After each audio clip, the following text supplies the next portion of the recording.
বন্ধুরা, আর একটা নতুন ভিডিও নিয়ে তোমাদের সামনে চলে এলাম। এটা একদম পুরো ঘরোয়া রান্না। তোমরা অনেকে এই মাছটাকে চেনো, জানো। এটা হচ্ছে গঙ্গার বেলে মাছ। তো মাছটাকে আমি কেটে ধুয়ে নিয়েছিলাম, তার সাথে লবণ হলুদ মাখিয়েও রেখেছি। তো কড়াইয়ের তেল গরম হয়ে গেছে, তো আমি মাছটাকে ভেজে তুলে নিয়েছি। আর এখানে আমি সবজির মধ্যে নিয়েছি কিছু নরম সবজি, সেগুলো তোমরা অবশ্যই চেনো।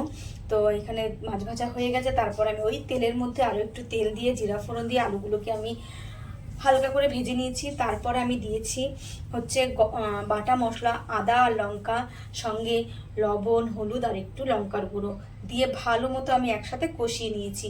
তারপরে আমি এখানে সবজি, নরম সবজি যেগুলো ডাঁটা, পটল, ঝিঙে, বেগুন, এগুলো দিয়েও আমি আবারও একটু ভালো মতো কষিয়ে নিয়েছি।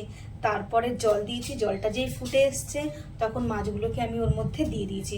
মাছটার সাথে জলটা বেশ ভালো মতো সেদ্ধ হয়ে আসার পর আমি একটু গুঁড়ো মশলা দিয়ে আমি নামিয়ে নিয়েছি। তো ভিডিওটা কেমন লাগলো তোমাদের অবশ্যই আমাকে কমেন্টস করে জানিও, আর অবশ্যই আমার পাশে তোমরা থেকো কিন্তু। টাটা।